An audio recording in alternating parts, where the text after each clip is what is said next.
Okay, so a few more of the kinds of sections of the DSM-5 that pertain to IDD. So how is IDD actually diagnosed? Well, through a combination of clinical assessments and standardized tests.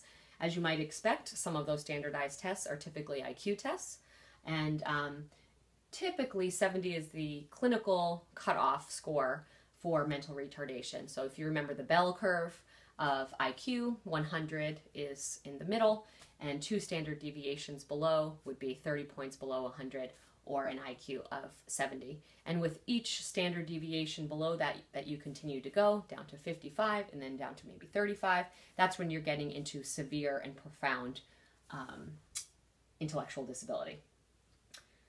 All right, so in terms of terminology here, the DSM actually even has a blurb where they explicitly point out that the term mental retardation is no longer used. Rose's Law is the reason why we no longer use mental retardation, so it's actually written out in public law. It's not used in the DSM, it's not used in journals. Intellectual disability or intellectual developmental disorder are the 2 socially acceptable terms to use, both for common use as well as in the medical community and in the psychiatric and psychological communities.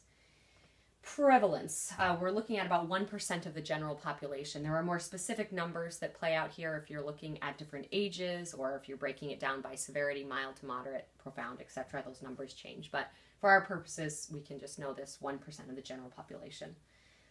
What's the course and what does the developmental course look like and the trajectory? Well, if it's a severe case of IDD, you might see symptoms within the first 2 years. If it's a mild case, you may not see symptoms emerge until the school age years. When it's associated with a syndrome, something like Fragile X or Down syndrome, then you might even identify this IDD prenatally or shortly after birth, because many of the syndromes, many of the genetic disorders that also come with an IDD diagnosis tend to have unique physical characteristics that can be detected on ultrasound or shortly after birth. What is it comorbid with? Epilepsy, cerebral palsy, ADHD, depression, bipolar disorder, anxiety disorders, and autism. I fell over. Okay, so last 2 boards here that I want to discuss both pertain to the idea of etiology. All right, so with etiology, we're looking at cause. What's the pathway or the causal pathways that lead to the development of IDD? So first we're going to start with genetics, right? There are a number of genetically influenced forms of IDD, all right? And so a genotype focuses on the genetic causes, right? Having a particular gene sequence or having your genetics comprised in a certain way that you then end up having a behavioral phenotype that's associated with that unique genotype, right? So phenotypes are the set of behaviors that are displayed as a result of having a particular genotype or gene sequence. So 3 genetic disorders that explain maybe a genetic basis for IDD, right? So you could have a child who's diagnosed with Down syndrome, otherwise known as trisomy 21. It is something that occurs when there's an extra chromosome 21. There are unique physical characteristics, specific facial features, poor muscle tone, heart complications, language, insufficient language, especially in the area of expressive language or the ability to communicate with others. Another, in terms of temperament marker of Down syndrome, is that children with Down syndrome tend to be very happy and very sociable. Williams syndrome is another genetic disorder or syndrome associated with IDD and can be a cause of IDD.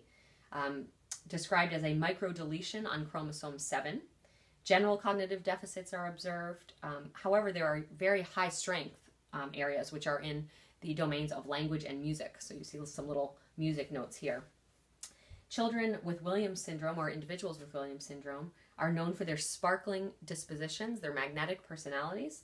They have very high empathy, excellent theory of mind, especially in the realm of emotion, reading other people's emotions. They are socially disinhibited, right? So they're connecting very easily to a point where that could be seen as a fault to other people and to strangers that they don't know. Fragile X syndrome, a mutation on the fMRI gene, more common in boys. There are some physical characteristics, a large head, as one of those. They tend to show behavioral difficulties, acting out, and some communication problems as well. But there's actually fewer consistently seen features in Fragile X syndrome compared to the other two that we just talked about. All right. And finally, another perspective on etiology. So beyond just looking at the genetics and the genetic disorders and the genotype view of the causes of IDD, here are some others that are clustered together by when they strike. So prenatal development before the baby is born. Perinatal specifically refers to the end of gestation. So 5 months gestation through 1 month after the baby's born, the perinatal period. And then postnatal, after the baby has been born, 1 month and beyond. So chromosomal and genetic disorders occur in the prenatal period, right? So those are the ones we were just speaking of.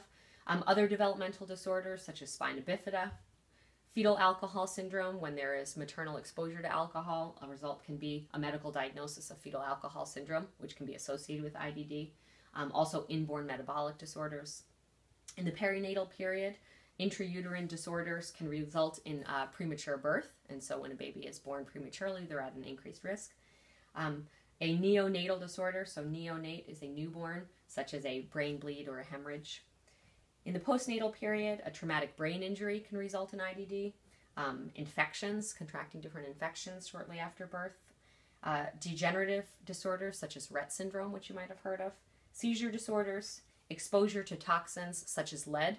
So not even, we're not talking about teratogens here or that prenatal exposure, but later on.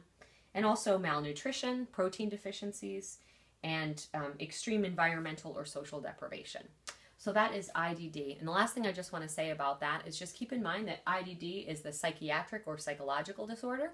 Some of the things that we've talked about, Down syndrome, Williams syndrome, Rett syndrome, fetal alcohol syndrome, these are more medical diagnoses. So they don't have their own sections in the DSM. But when you have that medical diagnosis of some of these chromosomal disorders, you might also end up getting the psychiatric diagnosis of IDD.